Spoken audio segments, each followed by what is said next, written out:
The Charlotte Hornets finally make a couple of moves in free agency. What did we think of them? And then we debut the top 35 Charlotte Hornets of all time, the long anticipated list. It's coming up today, Locked On Hornets.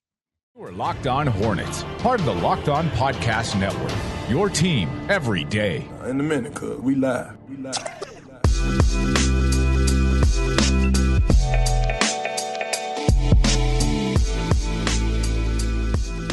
It's Locked On Hornets, part of the Locked On Podcast Network. It's your team every day. Thanks for making us your first listen. We're free and available anywhere you get your podcast, and that does include YouTube. FanDuel is this episode is brought to you by FanDuel Sportsbook, official sportsbook of Locked On. Make every moment more by visiting FanDuel.com/Locked On today to get started. That is Doug Branson. He is sitting down. It is very different. You can see the underbill, the Hornets logo. Honestly, we get a great view of the underbill, and I know you love a good underbill.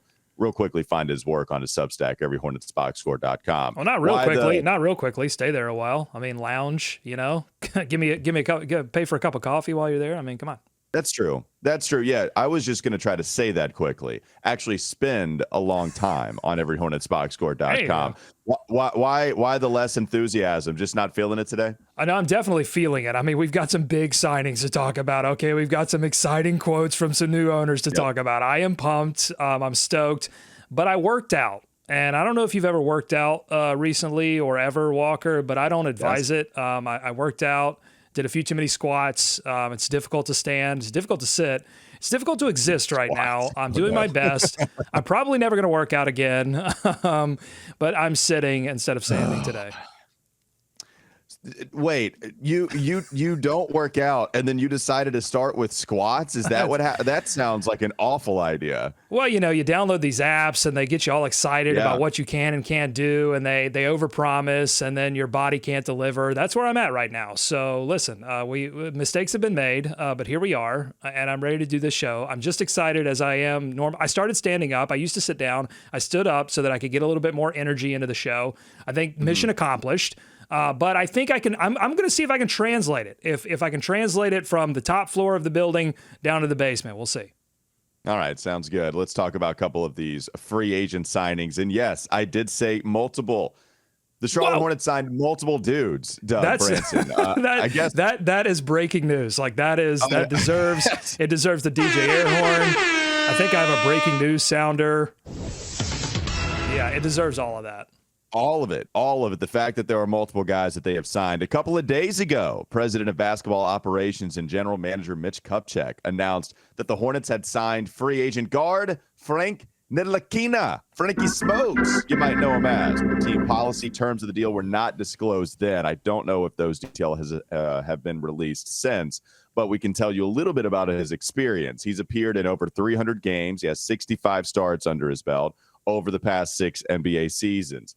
4 with New York, a couple of years with Dallas, 4.8 points per game, 1.8 rebounds, 2.2 assists in just over 17 minutes per contest. Doug, this was somebody that I think people thought the Hornets might draft if he fell to them. There was some of that conversation. I think you guys had it. I know talking about Frankie Smokes with Rick Bonnell all those years ago when he was entering the NBA draft. So what do you think about this signing now of Frankie and not, 6 years ago when they could have drafted him? So it seems like the deal is partially guaranteed. We don't know how much money's involved, but one would have to assume that it is some kind of veteran minimum type of deal, as Frank Ntilikina, after going to Dallas for 2 seasons, was much like Dennis Smith Jr. before him. It looked like it might be the end of the NBA road for him, and the Hornets salvage Frank's NBA career, at least for now, and it looks like they're just making their way up the 2017 draft board, right? Because Dennis Smith Jr. went one spot below Frank Ntilikina in that draft. And so Dennis Smith Jr. leaves in free agency because Brooklyn made him a priority. It wasn't about money. There were reports that the Hornets offered Dennis Smith Jr. more money. And so now they go back to the Walmart DVD bin of NBA backup point guards, and they get Frank Ntilikina, a player that is known for his excellent defense at the point of attack. That is something that is a proven skill of his. But the problem is, Walker, that he, at least last season, and really his offense generally has been in decline, but last season he was awful offensively. And when you're so bad offensively that it affects your ability to be a playmaker, it affects your ability to be a scorer, it affects your ability to really make defenses play honestly against you, that's going to ripple effect into the rest of your offense. It makes it difficult for you to play. And that's why he didn't average many minutes for the Mavericks. It's why he didn't get a significant role until the Mavericks were fully out of the playoffs. And so that's the question. The same question we had about Dennis Smith Jr. when they signed him late into the offseason last season, which was, can his offense be, just good enough where you can justify playing him so that you can get that defense at the point of attack? So Dennis Smith Jr. replacement through and through, except offensively, Doug, I think he's probably worse. And even defensively, I think Frankie Smokes is probably worse, especially last year. Now, that might not be fair to say coming into this past season, but what we saw from DSJ last year after the fact, very much in hindsight, that guy had elite perimeter defensive numbers all across the board. And so that's why I think you look at DSJ. That's why everybody was a little disappointed to see that he went to Brooklyn for such little money. Now, again, those reports were that the Hornets wanted to give him some more money, but he liked his role better with Brooklyn. That's a little bit more salvageable in the Hornets fan base opinion, I would imagine. But Frankie, offensively, you're right, Doug. I mean, it wasn't good last year, but it's also never been good offensively for him. He is a career 37% shooter from the field, perhaps a tiny, tiny bit better three-point shooter, but really not enough to make any kind of significant difference. The offensive thing for me here, Doug, too, is the fact that he's not as good of a facilitator as Dennis Smith Jr. And so if he's not hitting shots offensively, he's not making other guys better, and that's something DSJ was able to do last year. It was his only offensive calling card, especially when the shot wasn't falling. It's not the worst signing in the world, right? Defensively, you would love to have some guys that can help at the point of attack, but this does feel like a DSJ signing light. Hopefully some similar reclamation project can take place here as well. I went back and watched the episode that you and I did around the Dennis Smith Jr. signing, and I think we both liked it, but we were both like, look, there are a lot of question marks here. We don't know how this is going to go. And so we can't look at this, from a 2020 hindsight perspective and say, well, they let DSJ go and, DSJ was so great and they knew that when they signed him. No, that's not the case. They took a chance. And this is what the Hornets do at the backup point guard position. They've been doing this even if you look back into the Rich Cho era. This is how they've approached the point guard position because, they move on from Kemba, which was their solid starting point guard. And if Kemba got hurt during the Cho era, that season was over. And then they move on to LaMelo. And we all know if LaMelo gets hurt for a significant portion of this upcoming season, the season is over. So look, if you're not serious about contending for the playoffs, and you just want to go bargain shopping for a position, you might as well do that at the position where if your starter gets hurt, the season's over. It's not really going to matter whether it's Frank Ntilikina or Dennis Smith Jr. or Terry Rozier or whoever. It's not going to matter because, LaMelo, as we saw last season when he was in and out of the lineup, is the engine of your offense. I do want to go back to what you were saying there about Frank's offense and his defense as well. I think he's different defensively in that he's a guy that has much better size, can be much more of a versatile defender than Dennis Smith Jr. He guarded 1, 2s, and 3s at a decent enough rate for the Dallas Mavericks in the 2 seasons that he was there. And I looked up some stats here from Cleaning the Glass. In those minutes, the Mavs were 4.5 points per possession better on defense when he was on the floor versus when he was off. And teams were 4% less effective at the rim, according to Cleaning the Glass. That's where those numbers come from. So that's good. I mean, again, if you can replicate that and hit three-pointers occasionally, not take a lot of them, but if he's open in the corner. Remember how many times last season, Walker, especially late, Dennis Smith Jr. was open in the corner, the ball found its way to him, and everybody went, because you knew it probably wasn't going to turn out well. Well, it's not going to be any better with Frank Ntilikina, at least if you take last season as evidence, where he was dead last in corner three-point accuracy.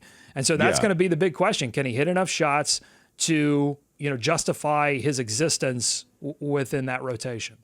Yeah, 13% from the corner last year, in case anybody wanted to know the number. It's not good. Not very good. And so you're totally right? Like I admit the whole hindsight thing with DSJ, you can't have that opinion and then apply it to somebody that has not played his reclamation year with the Charlotte Hornets. At the same time, those numbers still aren't as good. You take DSJ's year away last year, the numbers aren't there's actually not any offensive category that you can point to, with any significance and say, okay, Frank is better there, right? Field goal percentage, 3-point shooting is the one. That's probably the one for his career. But as we just mentioned, it was bad last season too. Assists go to DSJ, free throw rate, that goes to DSJ as well. Points per game goes to Dennis Smith Jr., assists, we talked about it. So, yeah, well, we'll see. Hopefully, defensively, you're right. Maybe that size can come in handy when you go 1 through 3. The other signing, real quickly, I did want to discuss. RJ Hunter, another player that the Charlotte Hornets signed over the weekend. RJ Hunter, best known for his Georgia State Baylor home sending NCAA tournament 3-point shot that, sent his dad off of his, I forget what it's called, but he had torn his ACL, his dad, the coach, and then he fell onto the ground after he hit the shot. And so that happened in the NCAA tournament. That's the moment that I know RJ Hunter for. Draft pick in the first round by the Boston Celtics and never really made it with Boston, Doug. What do you make of this signing with RJ Hunter now? You're going to see a couple of the training camp type of deals, Exhibit 10, whatever. And that seems like what's happening here. It looks like he's got some pretty good stats in the G League. He spent a couple of years with the Erie Bayhawks and I think dropped a 40-piece on the Greensboro Swarm. So maybe they just got to look at him in that game and said, wait, maybe there's something here. I mean, you hope that as a franchise, they hit on a couple of these type of moves. I mean, these are the type of things that we look at Miami and go, man, where did they find these pieces? And well, they made these kinds of signings and they worked out for Miami. And you hope that a few of these work out here. It's good that RJ Hunter's getting another opportunity. Seems like, he's a guy that's stuck it out, is not, is at least hung on to the fringe of G League as opposed to going overseas permanently. So we'll see what RJ Hunter can do. Yeah, last played a game for Boston, and that is just one game in 2018 and 2019. That's his last NBA game, and actually flamed out remarkably quick for a first-round pick. RJ Hunter played 36 games his rookie year for Boston, and then played 9 total 2016-17, 17-18, 18-19, that 18-19 season going back to Boston and just playing one game. So it's been a while since he's played. He has not played much for a first-round pick. Just still, when you see a first-rounder like that, I feel like you see more games usually before they flame out. But you're right. He is hanging around somehow, and the Charlotte Hornets decide to give him another chance. Most likely 3-point shooting. That's what his thing was coming out of college. Can he knock down threes? Can you just knock down the open threes? And then maybe you'll get any kind of minutes whatsoever. But you're right, Doug. It's these training camp deals, probably not investing a whole lot into them. Any last words on the signings they made over the weekend? Well, I think it just indicates that the roster minus PJ is essentially set. I mean, I think the major rotation is essentially set, except for backup point guard at this point.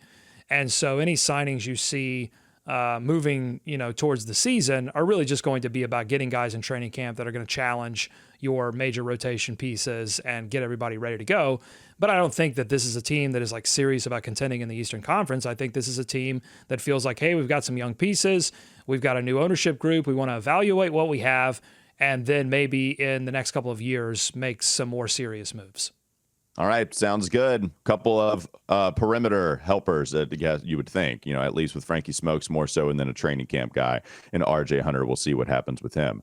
Let's talk more about the Charlotte Hornets and some changes within the organization. Coming up next on the Locked On Hornets podcast. Don't go to sleep on the Hornets just yet. Doug already went solo on this topic, but I have not given you some of my thoughts on the comments made by new ownership, Rick Schnall and Gabe Plotkin, and some of the interesting details that came out about their beginning tenure with the Hornets organization. We'll get to that in just a moment, but not before I discuss FanDuel with you. We appreciate FanDuel, as always, for sponsoring the show. This episode is brought to you by FanDuel, and football season is about to kick off. FanDuel is giving you the chance to win all season long, because right now, when you bet on a Super Bowl winner, you can get bonus bets every time they win in the regular season. Just pick any team to win the Super Bowl, and you'll get bonus bets for every single victory. You can use your bonus bets on everything from spreads, player props, over-unders, even more than that. Visit FanDuel.com/LockedOn. Start earning bonus bets with America's #1 sportsbook. That's FanDuel.com/LockedOn. Visit FanDuel.com/LockedOn. More Locked On Hornets coming up next. Is Locked On Hornets. I know a lot about the weight room. I know a ton about the weight. I don't lift a lot of weights, but I do kind of stand around the weight room. Are you using that? You're good? Okay, good. Yeah. Good. And I stand around the weight room a lot. Do you have the high socks and the headband on with your hair tied back? Oh yeah, big like white tube socks for sure. Yeah. Headband. Yeah, I've got it all. I've got these headphones right here that you see me wearing on YouTube right now. I take these into the gym. So I'm just, it's about looking professional. You got to look the part, right? Dress for the job that you want. That's how I feel about how I am in the weight room. It's time for more of the Locked On Hornets podcast.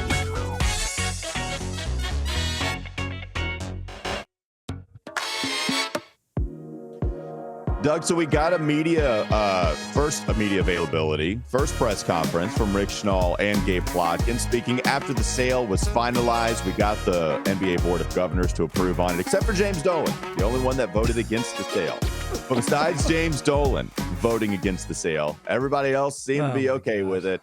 And the Charlotte Hornets, the franchise, exchanges hands to Gabe Plotkin and Rick Schnall. Before we get to some of those comments, and I'll hear some of your thoughts that you had, and then we can go back and forth. My biggest takeaway, at least from some of the comments, it was more so them trying to relate to the fan base. That seemed to be their number one message, right? Hey, starter jackets. I need to get one. I wanted one as a kid. Now I don't have one. It's important to be local owners. Michael Jordan is the GOAT, right? They said Michael Jordan's the greatest of all time. They tried to do the bingo card thing of what a Charlotte Hornet fan, and any opinion they might have. And, maybe the MJ thing is a little off base, but you get the idea. It does seem like they were trying to relate to the fan base as much as possible. My biggest thing and takeaway from the details that came out that day, a little before the press conference, it was the exchanging authority, Doug, between Rick Schnall and Gabe Plotkin.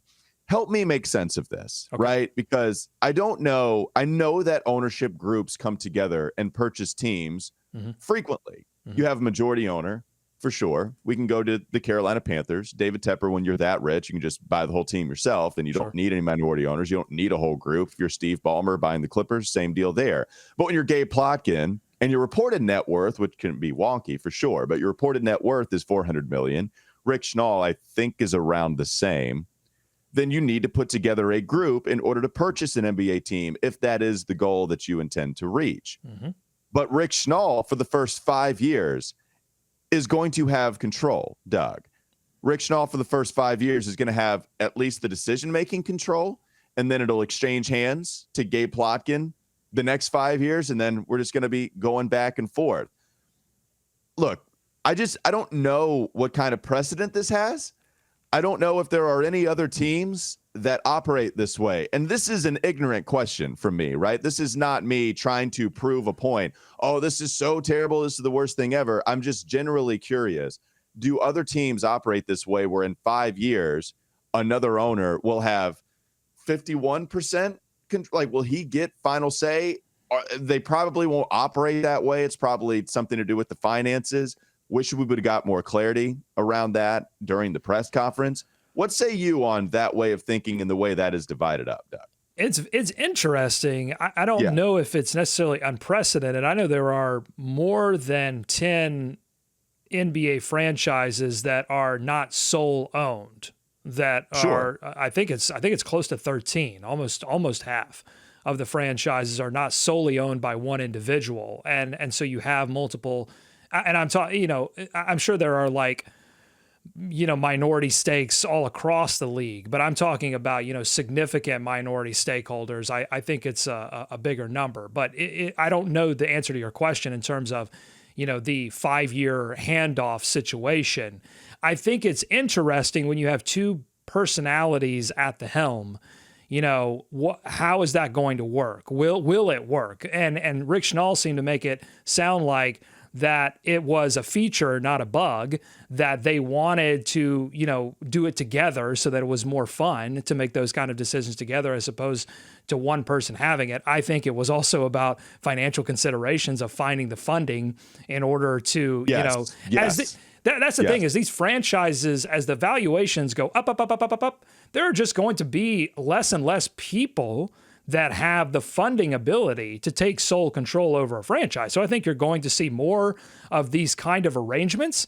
I think you're going to see more foreign investment get involved in some of these franchises. Maybe some Saudi money comes in. There's been a lot of talk about that. And, it seems like players are okay with it. It seems like, that everybody that stands to make money is okay with that. So I think you're going to see some more of these weird, situations. The question is, will it cause drama?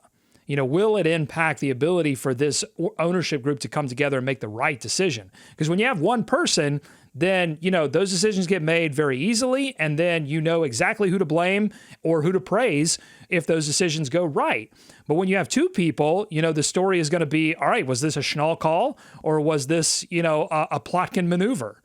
Was this a ploy? I was thinking ploy. Plotkin ploy? Plotkin point? Yeah. Like a plot point? Mm-hmm. Was this a Plotkin point?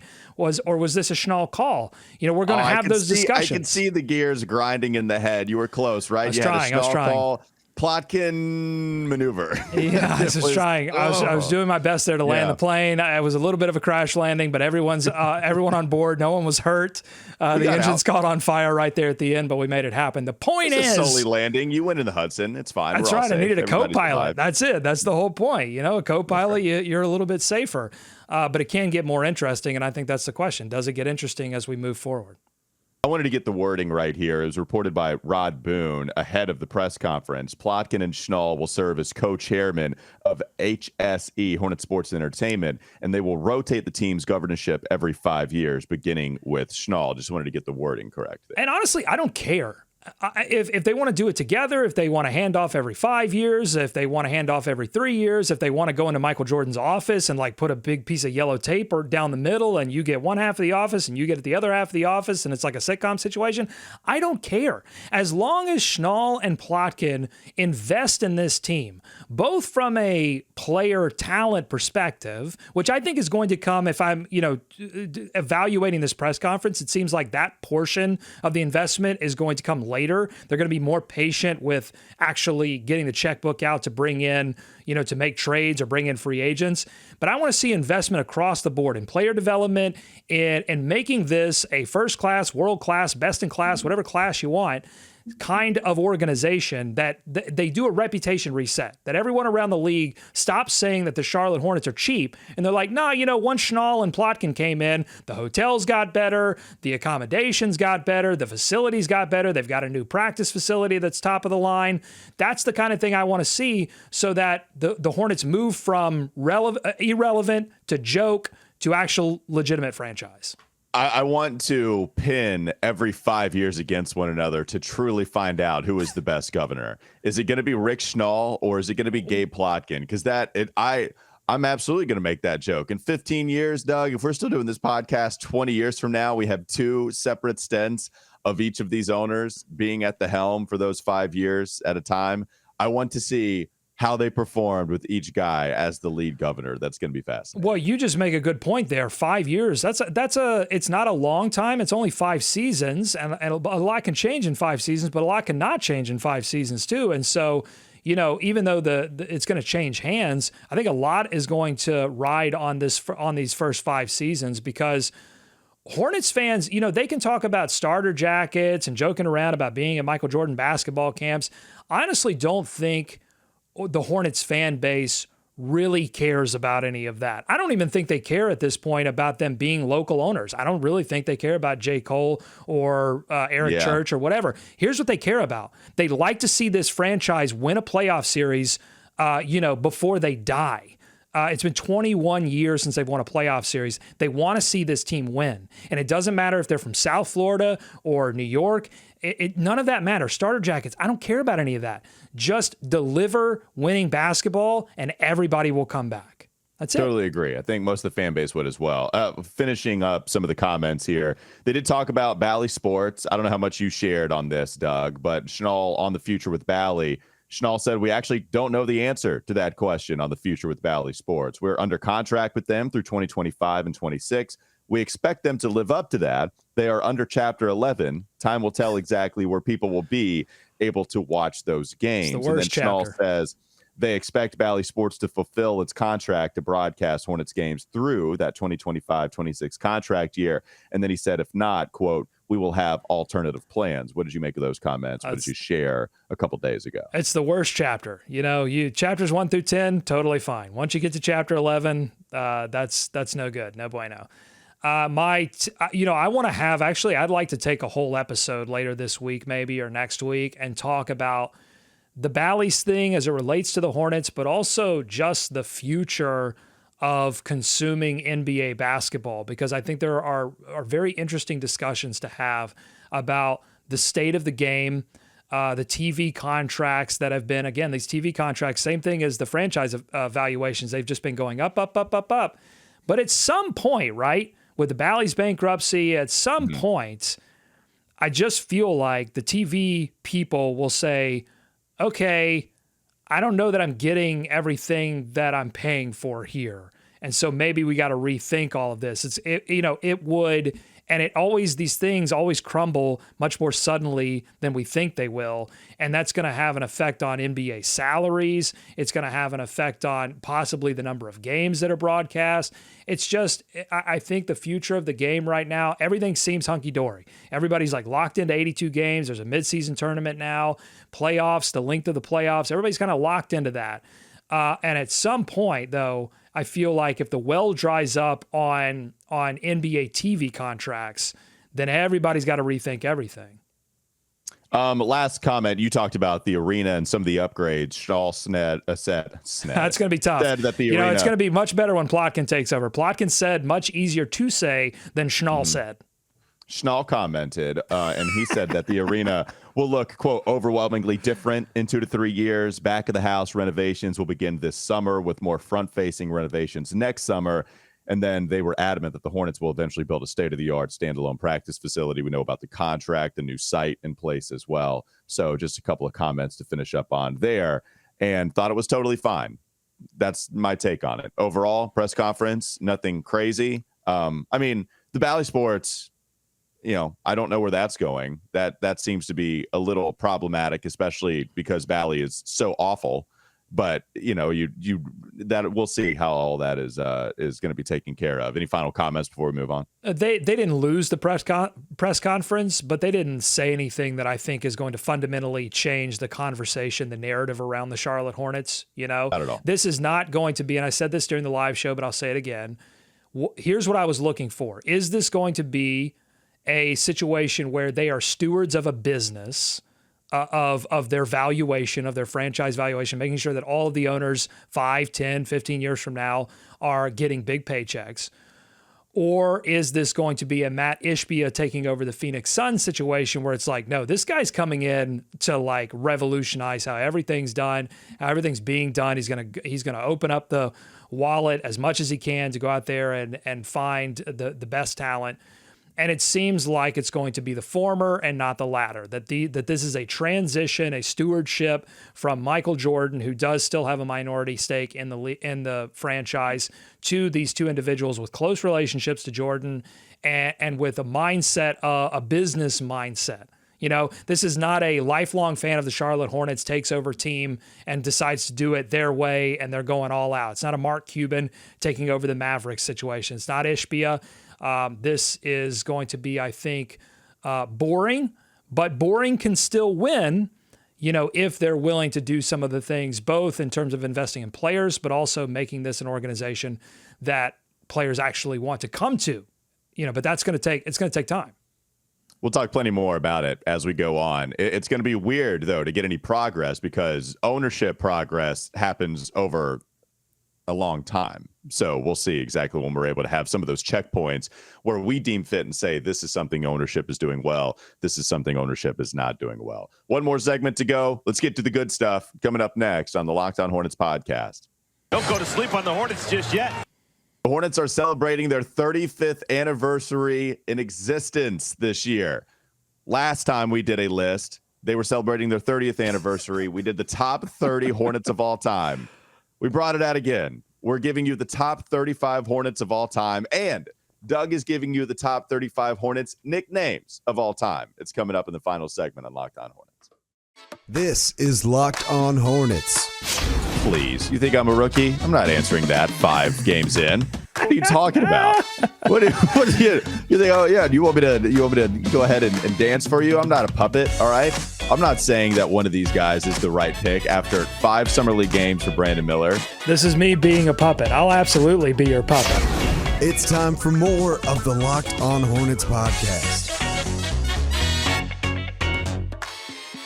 Doug, the moment's here, okay? At least we're going to launch the very beginning stages of releasing our top 35 list, my top 35 Charlotte Hornets of all time, your top 35 Charlotte Hornets nicknames of all time. It's a great category.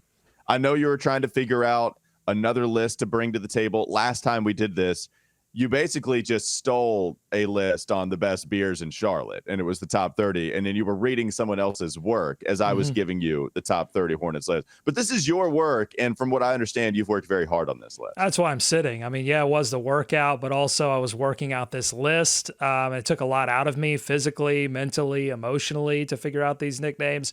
But I did eventually. I took 285 players that have suited up for this franchise. There were around 150 to 175 nicknames that I had to whittle down to the top 35. I had to cut some, I had to make some tough cuts. I've got a couple of honorable mentions here. If you want a couple of these honorable mentions, let's get to your list first. Was that what you want to do? Mine is the sub list. Mine is the sub list. Yours is the main list. So let's get to your list first. Well, I mean, I wanted to set this up because the top 30 Hornets of all-time list that I did, it was in 2018, right? 5 years ago. And there were a couple mistakes that I realized that I made. Now, even going back on it, there's a couple where I'm like, oh, yeah, I don't know what 5 years ago Walker was thinking with some of these rankings. And we've had some new players drafted. LaMelo Ball is certainly going to be on this list, and he's going to be pretty damn high. The question is he going to be top 10?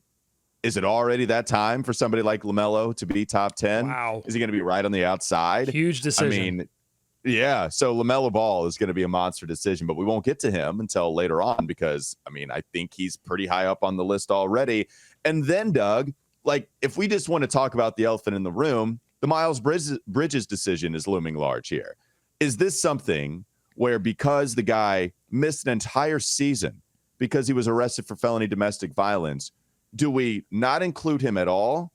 Do we include him, but there's a big hit because he missed an entire season and the reputation has absolutely changed? Nobody else had to have a press conference where they only answered questions about a felony domestic violence arrest. Nobody else had to do that. So this is the conversation that with Miles Bridges, he's not as high as he would have been. Miles Bridges is a tough one for me to put. I don't know. How would you handle this Miles Bridges situation? You're right. You are Debbie Downer. Listen, you keep using, This is a very real conversation. You keep using the word we. I just want to clarify, this is your list. True. I want to distance myself from this list as much as possible, especially after the top 30 list and the response it got. I have my own list. I think people are going to respond positively to it. You have to do what you feel is right in your heart. Wow. This is your list. But this is the tough thing about the list is people get very emotional about the lists. Yeah. So anyway, good luck. That's all I have to say. Wow. Yeah, you gave me absolutely nothing right there. You gave me less than nothing. I wish you gave me nothing. It would have been more than what you gave me. You're welcome. The other things, I just remember people getting mad at my Matt Geiger. I'll go over some of the notable ones that I had last time. I had Matt Geiger 21. Geiger I counter. did. Yeah, Matt Geiger, number 21 on That's the list. in the top 35. People were also mad about Derek Coleman coming in at 22. Yeah, people very angry with Derek Coleman being 22. You were mad at Jamal Mashburn being placed 15 on the list. You thought that was way low. I'm Monster sure you're Mash. still not happy. That's on the list. By the way, Derek Coleman, according to Basketball Reference, has a nickname, Joe Jackson. That's going to be in a list called Needs More Research. I need to figure out why. Derek Coleman did not make the top 35 with Joe Jackson or DC, but that's a weird one. The other one that I had a hard time with was Larry Johnson and Alonzo Mourning at 3 and 2. I didn't realize that so many people would get frustrated with Larry Johnson being ahead of Alonzo Mourning, Alonzo Mourning being ahead of LJ. Right. I had Alonzo number 2, but people were frustrated because of the way that he left compared to the way that LJ left. Now, LJ and the Hornets don't exactly have the greatest relationship, but the fan base still likes LJ more than what they like Alonzo Mourning. And that one was a real tough one that I had. Zoe was crazy good in those first 3 years, just a dominant center at a time where centers were all the rage in the league. But Larry Johnson was fun, stayed here a couple more years. So that one was a tough one. So it speaks to why doing these top 35 and top 30 lists and celebrating these anniversaries is strange, because it's not as if this franchise's history is storied, and yet they did have success the first time they were here in Charlotte, but that success came at a cost. That organization was ruthless when it came to handing out big contracts, and they were ruthless in their willingness to trade talent that was loved by fans in order to acquire more talent and continue to win 50 games. It was an organization that had faults in the front office, but they used all of the tools available to them. They still weren't getting big-time free agents, but they were able to use trades. They were able to use the tools in their tool belt to sustain winning, something that the current iteration of the franchise, we'll have to see with these new owners, but the current iteration of the front office, at least, has not been willing to do. How do you want to do this, Doug? You want to go honorable mention for me and then just give you one little bite-sized name to start the list off, and then you go? Did you want to go and then save mine for last? How do you want to roll with this? Listen, we got all August. We can take our time. We can, we can really just sit in this pool of top 35 as long as we want to. Really make sure that we soak it in. So yeah, go ahead. Give me some honorable mentions. I'll give you some honorable mentions on my top 35 list. Okay. And then we'll go to number 35. We'll just do one. We'll just give you a little nugget, a little taste, and then we'll really dig in starting on Wednesday. Okay. The one that hurt the most to not include, I flip-flop back and forth. Brevin Knight is the first honorable mention. Wow. Probably 36th on the list. That's the one. Brevin Knight, assists and steals, top 10 in pretty much every one of those categories, whether it be per game, total, assists, but first in Hornets franchise history in assist percentage, 8th total assist, 2nd in assists per game, steals. He was very good at that as well. And he was 2nd in steal percentage, 9th total, and 2nd in steals per game. And so Brevin Knight just not making it. We know the story that you like to tell about Harris Teeter. Somebody he took just the heat. I mean, he took the heat for a know. Bobcats team that was not loved by their own fan base. He took the heat in a teat from a lady that was not very, glad that the Bobcats were back or that the franchise was back. So yeah, Brevin Knight. Wow, still getting punched. That one was a tough one. I'll give you another one too. Gerald Henderson. Oh, Hendo, no! Not always a bridesmaid. Always a bridesmaid. Yeah. Hendo did not make the top 35. Yeah, man. Numbers weren't awful. The teams were pretty bad. The team that he played on that was good. Like, he was in that range where he was a rookie on the playoff team, didn't contribute nearly as much as a rookie, and then was gone before they made the playoffs their 2016 season. And then they had the 7-game series with the Heat. In between, a lot of bad Bobcats basketball. Did play with the Hornets a little bit. I don't know. Does it feel right to you that Brevin Knight and Gerald Henderson aren't on the top 35, or can you make any assumption on that yet? I got to hear where you are at 35. I think that's going to give me a good gauge about whether they should have made it or not. If 35 is better than those two players, then I think I'll feel better about it. But yeah, I mean, first glance, Brevin Knight and Hendo still feel like on the – now, if we do a top 40 and they don't make it, then listen, 5 years from now when Plotkin takes over, when the Plotkin thickens – and, you do a top 40 list because we're celebrating this again for some reason, then I'm going to be upset. Well, I mean, think about it. Mark Williams, does Nick Smith Jr. pop off? Like, you already are adding to there. Amari Bailey, your boy, and my guy, James Najee. I don't even know if they made the list already. We could do a top 40 right now. Why don't you give me some honorable mentions, as you like to say, for your nickname list? A lot of honorable mentions. I'm going to go with the guy that's going to probably be at the top of your list. Very short nickname here, and that's Zoe. Zoe gets an honorable mention, does not make the top nicknames. I got to give you some criteria for these nicknames, okay?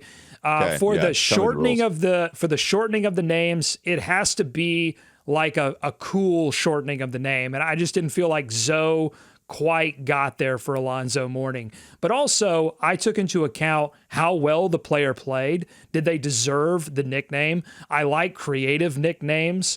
I like nicknames that don't necessarily have to do with the name, but had to do with the game. So I took that into account as well. You know, if it was reflective of who they were as a player, that I definitely took into account. So those are some of the factors that went into this list. I'll give you 4. I'll give you a couple more honorable mentions. Malik Monk, God of Dunk. I love the rhyme there. I love the rhyme there, but I don't think he quite lived up to the nickname there. Vernon Maxwell had a cup of coffee with the Charlotte franchise. So Mad Max was his nickname. I love that nickname. Steady Eddie Johnson, another fun one, but didn't quite make it there. These are good too. Yeah, these are good. Well, listen, I mean, some of these are even better. MKG barely didn't make the list. I really like the shortening of the name there. It sounded strong. It sounded, MKG. It just really came off the tongue well. But MKG barely missed the list here. Final one, Lance Stevenson, born ready. I think we know why he missed the list.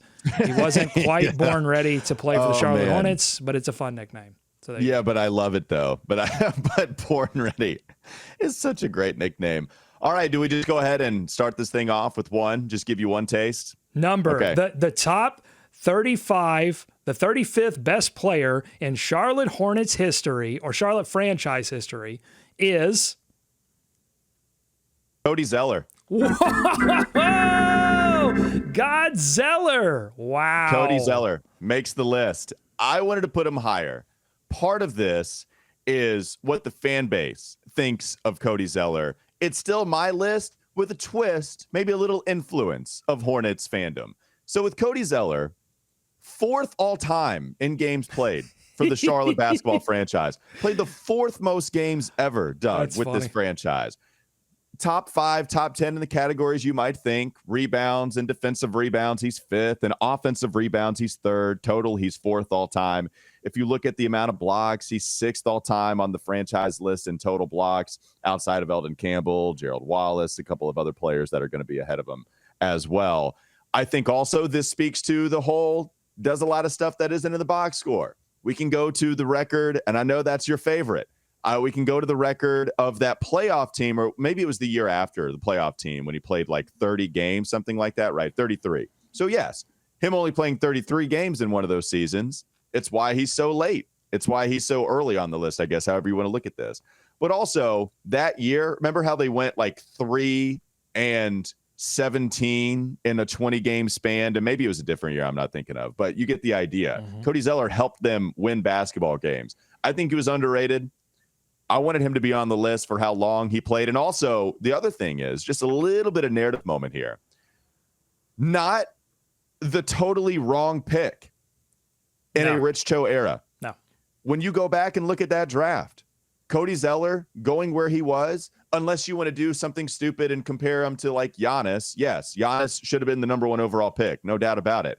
But if you're going to be reasonable about this and put the players that were actually in consideration to be taken ahead of Cody Zeller at that time, Cody Zeller, the right pick, surprisingly enough. CJ McCollum, I believe, in that one as well, but was 10.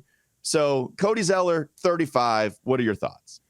No, I think it's the right move. And I think you're good for Brevin Knight and Hendo not being as impactful to this organization. Because, look, Cody Zeller was available. And he came, he was a flexible guy that you could play off the bench. You could play as a starter for a little while. And look, he showed some value in an NBA Finals for the Miami Heat, or a Finals run at least. Mm-hmm. So he's still got value out there in the NBA. But Cody Zeller, look, he could take a licking and keep on ticking. Was known for the amount of abuse that his big handsome was another nickname for Cody Zeller, that big handsome face took.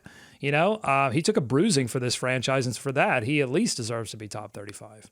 Okay. Yeah, I know. I almost wanted to put him higher, but it's going to be tough to try to figure this thing out. Give us your 35th mention here on the all-time nickname list. It came down to 2. The final honorable mention goes to Jason Maxiell for the Baby Eater. So that's my OLI number 1, Jason Maxiell's nickname. It's How is true. that not number 1? Yeah, I don't know, because the Detroit Pistons gave it to him. So Yeah. I took Okay. some points off for that because that franchise is just thinks they can compete every year and don't, and they get on my nerves. And so he got some points docked off for that one. But going to number 35 is the Baconator, Dwayne Bacon. Very good. Very good. Didn't quite live up to that nickname, but the franchise really leaned into it. There was a Bacon bobblehead at one point. I think I have it over there. Actually, yeah, it's somewhere. They in wanted this send it to me. They wanted it to be a thing. It unfortunately was not a thing. Steve Clifford was in love with Dwayne Bacon, brought him to the Magic franchise as well. But Dwayne Bacon, number 35 with the Baconator. And folks, it only gets better from here. So many good nicknames. And I've done my research on a lot of these. So we're going to do some fun history on these as well. By the way, fun fact about Dwayne Bacon, started his first ever NBA game because Nick Batum was out. So as a second round pick, started his first ever game. And then James Borrego, going into his second year or third year, whatever it was like, yeah, if we have a good year, Dwayne Bacon's going to be a large part of it. And then the first month of the season just misses. Good, sorry about that. That's a bad mistake. You just love to hoop. I wanted Dwayne Bacon to be so good so badly. And he just kept missing shots. Me too. I know. Didn't work out. I don't think he's going to make your top 30. I don't think he's going to make your top 35. I don't want to spoil anything, but I don't think Dwayne Bacon's going to make your top 35 Hornets franchise players of all time. He was an honorable mention for top 70. He was, but I had to leave him off. All right, that'll do it for Locked On Hornets. Thanks for making us your first listen. We're free and available anywhere you get your podcast. That includes YouTube. Now, please make your second listen Game to Game NBA, especially during the season, because they talk about every moment, every top performance, and every result. Locked On Game to Game covers every game from across the league with local analysis that only Locked On can deliver. Have a great rest of your day. Remember, we're only going to be on 3 times a week for the most part. I think we're going to be on Wednesday, and then Thursday is the schedule that we have. So no Tuesday show, but we are going to give you a Wednesday and then a Thursday show, and that will probably more or less be the default schedule for the rest of the month of August. So have a great rest of your day, and then we'll be back with you on Wednesday. Bye-bye.